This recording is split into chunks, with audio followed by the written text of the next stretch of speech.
Hello everyone, so welcome back to Vijay sir's academy. तो guys आज के इस वीडियो में डिस्कस करने वाले हैं हम हमारे एफवाई जैसे क्या अकाउंटेंसी के चैप्टर नंबर 2 का पार्ट 6। तो पार्ट 5 तक हम लोग ने लास्ट लेक्चर में कर लिया था, जिसके अंदर हम लोग ने पेज नंबर 29 तक चीज़ों को कवर किया था। अब पेज नंबर 30 पे आप देखोगे तो आप लोगों को एक सम्स दिया है जो कि ब्लैंक कॉलम के साथ है। ब्लैंक कॉलम को आप आसानी से फिल कर सकते हो लास्ट जो मैंने आप लोगों को एक्सप्लेनेशन दिया था उसके हेल्प से, जिसके अंदर आप अगेन देखोगे तो राजेश ने बिज़नेस को कमेंट्स किया है 80,000 रुपीज़ से। तो आप लोगों को पता है कौन सी एंट्री आने वाली है, तो आप उसके दोनों इफ़ेक्ट को लिख के कौन कौन से अकाउंट इसमें इन्वॉल्व हुए हैं वो उसके कैटेगरी को लिख के फाइनली आप लिख सकते हो कि अकाउंट के डेबिट में कौन सा जाएगा और अकाउंट के क्रेडिट में कौन सा जाएगा।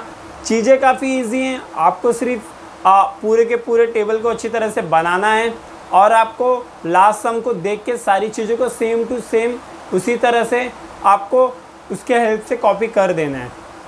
और अगर आपको किसी भी तरह का डिफ़िकल्टी आता है सम्स को सॉल्व करने के लिए तो आप मेरे टेलीग्राम ग्रुप को ज्वाइन कर सकते हो, जिसका लिंक डिस्क्रिप्शन में दिया है। लिंक ज्वाइन करने के बाद आपको किसी भी तरह का अकाउंट के रिलेटेड क्वेरी रहती है तो आप ग्रुप पे पूछ सकते हो, आपको तुरंत आंसर मिल जाएगा। तो पेज नंबर 31 से स्टार्ट करते हैं, जो कि आप लोगों के लिए काफ़ी ईजी है, क्योंकि मैंने आपको ऑलरेडी क्लासिफिकेशन ऑफ अकाउंट में बता दिया था कि रियल अकाउंट क्या होता है, नॉमिनल अकाउंट क्या होता है और पर्सनल अकाउंट क्या होता है, किस में कौन सा चीज़ जाने वाला है वो मैं आप लोगों को बता चुका हूँ। ऐसे भी क्वेश्चंस आपको एग्ज़ाम में पूछे जाते हैं। अभी खैर आपके कॉलेजेस चालू नहीं है, आपको ऑब्जेक्टिव टाइप क्वेश्चंस पूछे जाते हैं, फिर भी उसके अंदर काफ़ी हेल्पफुल रहेगा अगर आपको चीज़ें अच्छी तरह से समझ में आ गई तो। इसमें दिया हुआ है आपको इलस्ट्रेशन 2 में कि classify the following account into a personal, real and nominal. इन सारे अकाउंट्स को पर्सनल, रियल और नॉमिनल में आपको डालना है। तो आप देखोगे तो स्टेशनरी दिया आपको, machinery, loss by fire, building, copyright, laptop, ये सारी चीज़ों को दी गई है। आप देखोगे पर्सनल अकाउंट में सारी नाम वाली चीज़ें और कैपिटल अकाउंट आता है। महस account, capital account, Pune municipal और बैंक ऑफ महाराष्ट्र, ये जितने भी नाम वाली चीज़ें हैं ये आपके पर्सनल अकाउंट में आएंगी। जितने भी असेट वाली चीज़ें ये आपके रियल अकाउंट में आएंगी और किसी भी तरह का आपका लॉस होता है या फिर प्रॉफिट होता है वो आपके नॉमिनल अकाउंट में आता है।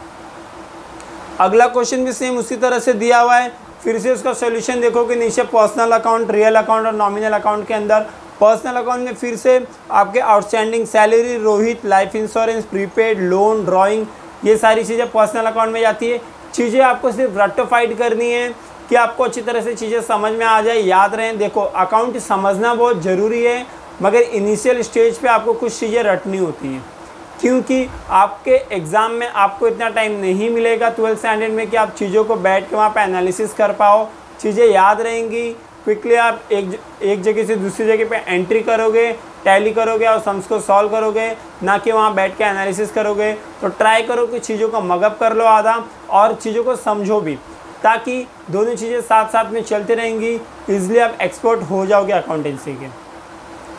रियल अकाउंट में कैश है, फर्नीचर है, गुडविल है, ट्रेडमार्क है। मैंने आप लोगों को बताया था असेट से रिलेटेड चीज़ें रियल अकाउंट में आती हैं। वहीं पे किसी भी तरह का एक्सपेंस और लॉस है तो वो नॉमिनल अकाउंट में आता है। बार बार इन चीज़ों को बता रहा हूँ तो प्लीज़ चीज़ों को याद रख लेना, ताकि आपको सम्स करने में काफ़ी हेल्पफुल हो जाए। तो आपको पूरा का पूरा ये जो टॉपिक था, ये जो आपका चैप्टर का सेकंड टॉपिक था, आई थिंक इसके अंदर आपको क्लासिफिकेशन ऑफ अकाउंट को आपको अच्छी तरह से क्वेश्चन दिया रहेगा। पूरे अकाउंट को, जो तीनों टाइप के अकाउंट है उसको क्लासिफाई करके सिर्फ लिखना था। अगला आपका जो टॉपिक है वो थोड़ा सा टफ है, समझने की कोशिश करना। इक्वेशन ऑफ अकाउंटेंसी, कि किस तरह से हम अकाउंटेंसी का इक्वेशन क्रिएट करते हैं। इक्वेशन मतलब क्या होता है, जब दो चीज़ें एक दूसरे से बराबर हो जाएं तो हम उसे इक्वेशन बोलते हैं। यानी असेट के बराबर क्या क्या चीज़ें आएंगी, लाइबिलिटी के बराबर क्या क्या चीज़ें आएंगी, कैपिटल के बराबर क्या क्या चीज़ें आएंगी, उन सब चीज़ों के बारे में हम डिस्कस करने वाले हैं।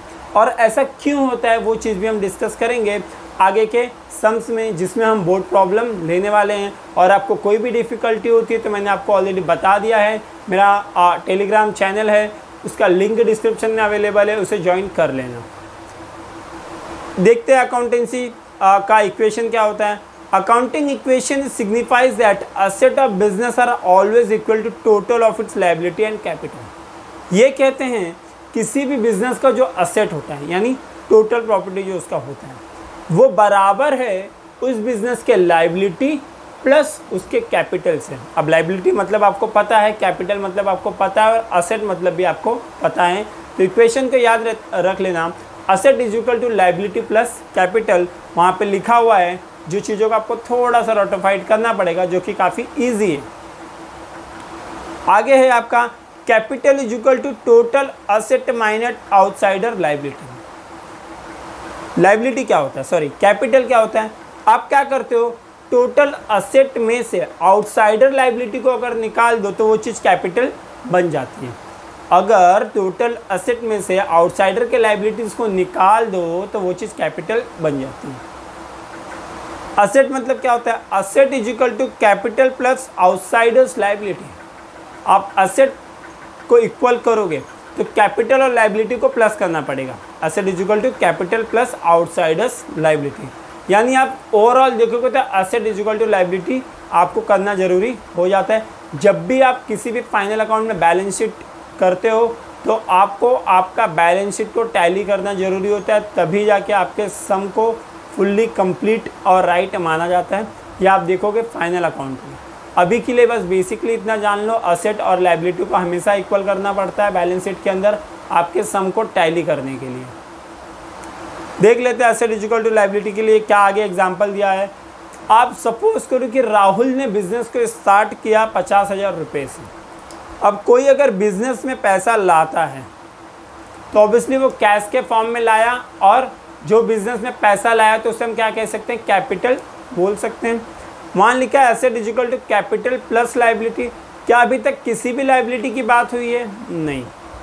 तो अभी तक किसी भी लायबिलिटी की बात नहीं है, मगर कैश और कैपिटल की बात हुई है। यानी एसेट में आपका 50,000 रुपीज़ हो जाएगा, यानी बिजनेस में जब 50,000 आप लाओगे तो वो आपके बिजनेस का एसेट बन जाएगा, यानी आपके बिजनेस के लिए रहेगा। यानी asset is equal to capital जैसी चीज़ें आपको दिखेंगी प्लस लायबिलिटी में 0 आएगा। अभी तक आपका कोई भी लायबिलिटी नहीं है, अभी तक आपका कोई भी लायबिलिटी नहीं है। क्यों नहीं है लायबिलिटी? क्योंकि अभी तक आपने कोई भी चीज़ क्रेडिट पे मांगा नहीं है किसी से। अभी तक आपने सिर्फ बिजनेस में 50,000 रुपया लाया है जो कि आपका एसेट बन चुका है, यानी asset is equal to capital plus liability will be 0। So आपका एसेट और कैपिटल अभी भी इक्वल है। चलो दूसरा एक कंडीशन आया जहाँ पे राहुल ने क्या किया, HP कंपनी से क्रेडिट पे 10,000 रुपये का मशीनरी ले लिया, क्रेडिट पे यानी उधार पे लिया है। देखो अब लायबिलिटी की एंट्री हो गई। यहाँ पे क्या हो रहा है, कैश प्लस मशीनरी। आपका पहले से 50,000 कैश था, उसके अंदर 10,000 की मशीनरी आपने लेके आए जो कि उसके अंदर ऐड हो चुका है। यानी आपका कैपिटल 50,000 रुपया था, उस कैपिटल में 10,000 की लायबिलिटी अब ऐड हो चुकी है। यानी आपका जो असेट है और जो आपका कैपिटल है वो दोनों 60,000 हो जाएगा। क्योंकि एसेट मैंने आप लोगों को बताया था कैश प्लस मशीनरी 60,000 रुपया हो गया, कैश 50,000 रुपया था और मशीनरी 10,000 का लिए थे आप। वहीं पे कैपिटल प्लस लायबिलिटी यानी कैपिटल आपका 50,000 रुपया था और लायबिलिटी आपके ऊपर 10,000 रुपये की हो गई, यानी 60,000, यानी 60,000 और 60,000 इक्वल हो जाएगा। आप टेक्स्ट बुक में वो सारी चीज़ें देख सकते हो आसानी से, स्क्रीन पे भी आपको दिखाई दे रही होगी। चीज़ों को समझने की कोशिश करो, लिख लेना ये ज़रूरी नहीं होता है। आप इन चीज़ों को करते वक्त आप लिख सकते हो अपने बुक के अंदर, चीज़ें ज़्यादा अच्छी तरह से समझ में आ जाएंगी। आगे अब राहुल ने क्या किया, 20,000 रुपये का क्या किया, गुड्स बाय किया। उसके अंदर देखोगे तो असेट था, एसेट के अंदर कैश मशीनरी स्टॉक ये सारी चीज़ें आ गई, कैपिटल आ गया और सन्ड्री डेटर आ गया। डेटर के बारे में हमको पता है, सन्ड्री डेटर क्या होता है, जब आप किसी से कोई चीज़ उधार पे लेते हो तो वो आपका सन्ड्री डेटर बन जाता है, सन्ड्री क्रेडिटर बन जाता है। यानी आप किसी से उधार लो तो वो आपका क्रेडिटर बन जाएगा, यानी फ्यूचर में आपको पे करना है।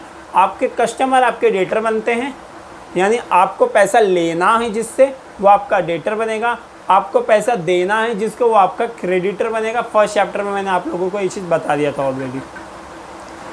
ओल्ड बैलेंस आपका 50,000 रुपया 10,000 रुपया पड़ा हुआ था जिसमें स्टॉक 0 था, वहीं पे न्यू ट्रांजैक्शन में 30, 10 और 20 हो गया। और फिर से ये चीज़ अगर आप ऐड करोगे सारी चीज़ों को, फिर से 60,000 आपका इक्वल बैलेंस निकल के आता है।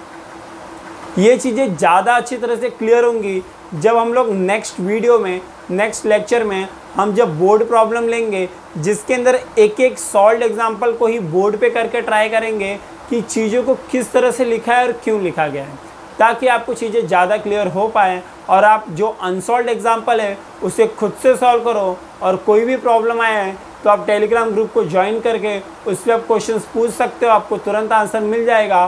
तो अभी के वीडियो में बस यहीं तक रखेंगे, मिलते हैं अगले वीडियो में, तब तक के लिए bye bye, take care, be safe and be at home.